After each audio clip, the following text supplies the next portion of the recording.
Masbate.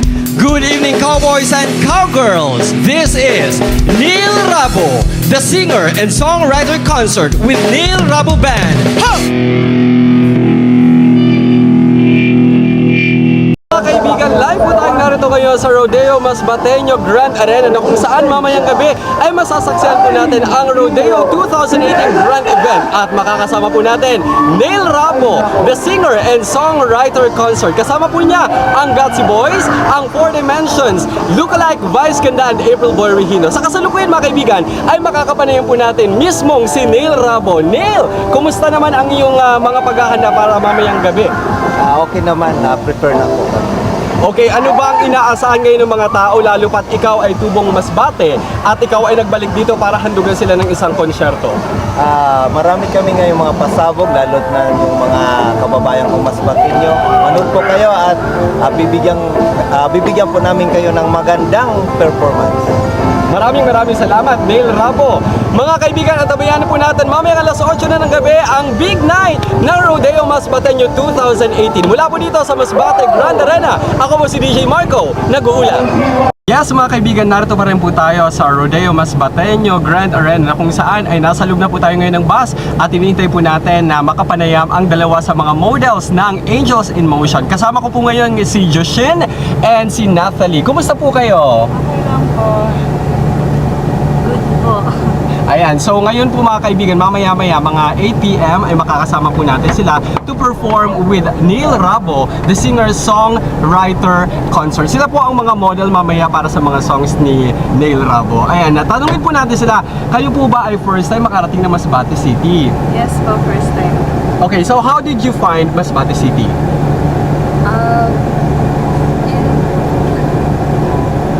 Maganda naman po siya and talagang province na province yung feeling, sobrang init. Pero mga accommodating naman po yung mga tao. Alright, so yan po ay isa sa mga spirit talaga ng mga Masbateño.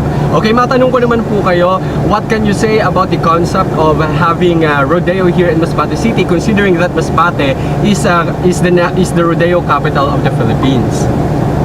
Ngayon po kasi nakakagulat na yung meron. Ngayon lang po kasi naka-experience ng festival tapos puro nakikita ko mga cowboy, cowgirl attire, mga ganun. Parang nakakatuwa po kasi Masbate sa parang yun po yung pinaka nila yung mga toro, mga ganun po. So parang ngayon ko lang po na-gets kasi po nung bago pa punta dito kailangan naka-checkered daw cowboy attire. So hindi po pumapasok sa isip ko bakit kailangan cowboy o cowgirl. Tapos yun, dumating kami dito, now I know kung bakit yan costume na kailangan.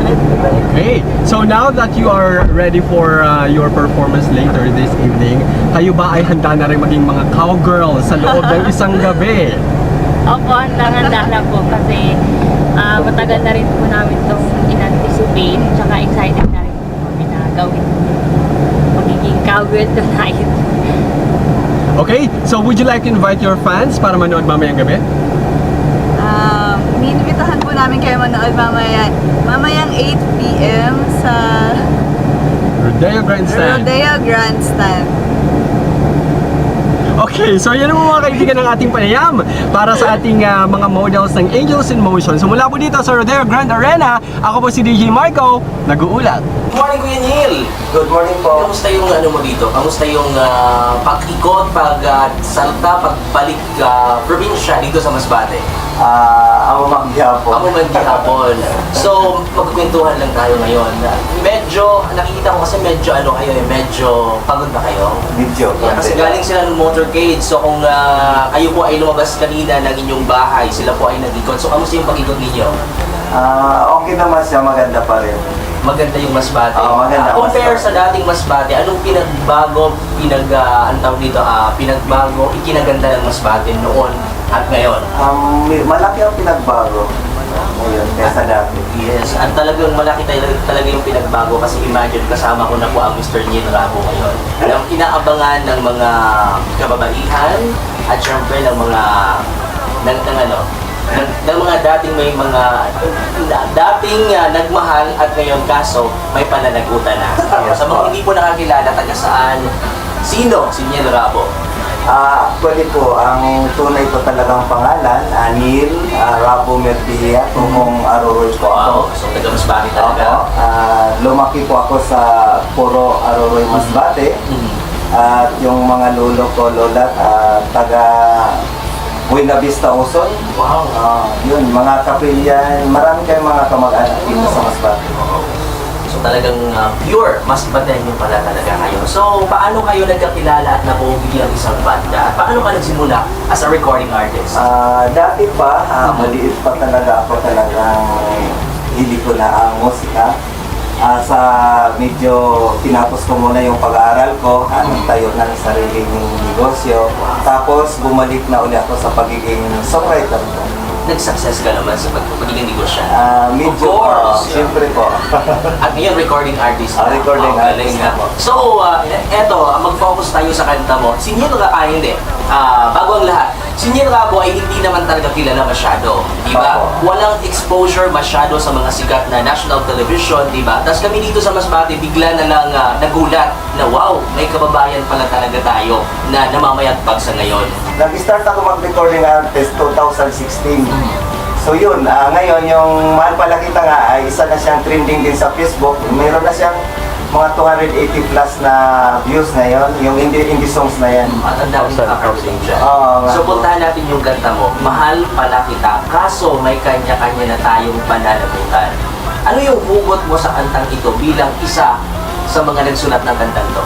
Ang May hugot- sinayang ka bang pag-ibig noon before na sa huli mo lang na-realize na mahal mo pala siya? Oo, Ganun ba totoo yun? po yun. May mga ganun kasi na nangyayari sa buhay natin na tayo pala, hindi pala tayo agad-agad magdesisyon. So kailangan natin na mag-antay ng tamang oras. Pero pag pinasok mo na yung isang relasyon, mahirap na kasing lumabas pag nandun ka na. Tapos saka mo lang ma-realize na talaga yung isang tao, siya pala yung talagang love mo. Wow! So may mga kasama ka mga model ngayon Yes. Metro Manila. Mm. So tatanungin ko sila, kayo ba yung nakaka-relate sa kanta ni Kuya Nien? Nakaka-relate ba kayo mga gandang ate dito ngayon sa station? Nakaka-relate ba kayo? Ano yung connection sa inyong kasalukuyang buhay kapag napakinggan niyo yung kantang Mahal Pala Kita? Si ate na naka-checker na talagang todo suporta ngayon sa rodeo. Ang ganda nila, promise, at ang bait-bait. Yan, dito kayo ngayon sa station. Eh, ikaw, ano yung pumapasok sa isip mo kapag napakinggan mo yung kantang Mahal Pala Kita ni Neil Rabo? Kasi yung sa kanta ni Sir Neil, parang nasa huli talaga yung Pagsisisi. No, sa una lang medyo masaya. Mas pag nagka-problema na, ma-realize mo na lang na may hugot pala. Si ate naman. Yun nga po, nasa ayun yung ma-realize mo na lang sa huli na mahal mo pala siya after na nasa iyo na siya. Wow, kalain mo yun. Napapakul mo talaga ko yan yun. So tatanungin ko yung mga kasamahan mo sa banda. Habang kinakanta nyo yung kanta na yan, ano yung feeling nyo? Kuya, ikaw. Siyempre, masarap sa feeling, tapos ikaw mismo tumutugtog ng kanta ni Sir Neil Rabo. Sir. Ikaw. Ikaw na yung isa naman. Okay na daw. Iba kasi yung dating kahit dito sa mga namin, sa mga listeners namin, may hugot pala siya, hindi lang siya basta, rock and roll.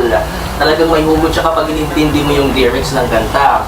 Ayun. At yun yung aabangan nila mamayang gabi. So, Kuya Neil, promote na yung show mo mamayang gabi.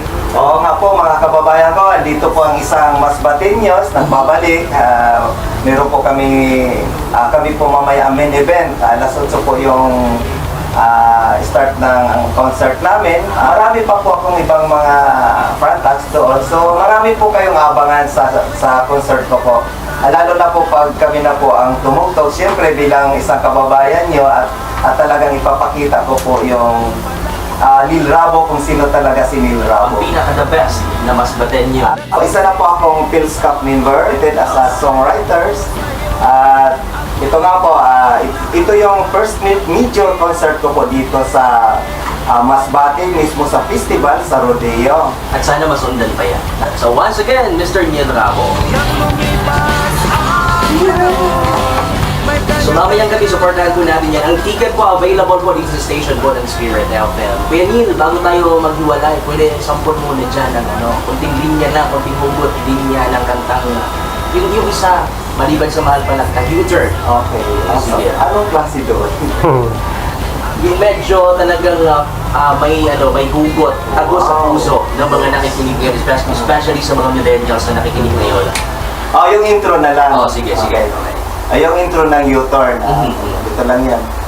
Bakit ngayon lang? Yun lang po. Tapusin ang bagay mamaya. Okay ba? Once again, Mr. Neil Rabo. Good evening, Masbate! Good evening, cowboys and cowgirls! This is Neil Rabo, the singer and songwriter concert with Neil Rabo Band. Ho!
Kamusta po tayo dyan? Hello! Sinong gusto ng mga CD album ni Neil Rabo at saka mga t-shirt ni Neil Rabo? Sabay! Sabay! Mga kagyan, tutugtugin muna namin yung mga original songs namin. Idol, I love you! I love you too. Okay, para sa inyo, mahal pala kita!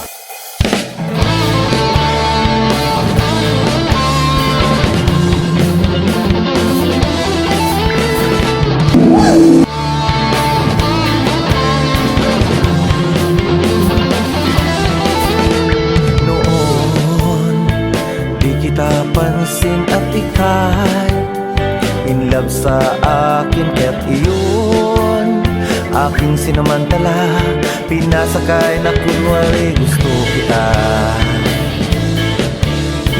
Yun pala, biro lang, nagtiwala ka sa pag-ibig ko. Nang malaman mo, niloko lang kita at ako'y biglang iniwan mo. Nang lumipas ang panahon, may kanya-kanya na tayong pananagutan. At ngayon ko nadama, mahal pala kita. Nagsisisi sa mga kasalanan ko sa'yo, at huli na ang lahat. At hindi na pwede kung may babalik ko lang ang lahat.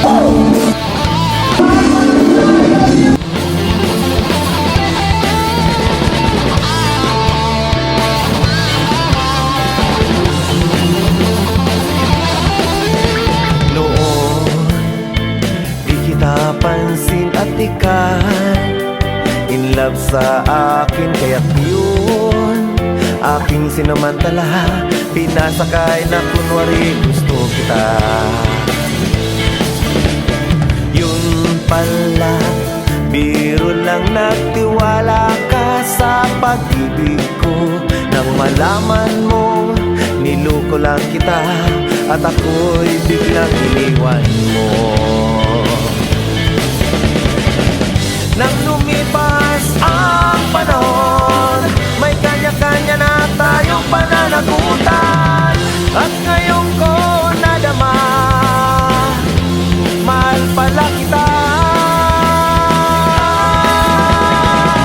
Nagsisisi sa mga kasalanan ko sa'yo, at huli na ang lahat. At hindi na pwede kung may babalik ko lang ang lahat.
Sige. Okay na yan! Sige, sige ha. O, sino yung hindi pa nakatanggap? Tatangay! My God, pupunta kayo dito sa Maynila. Ang dami.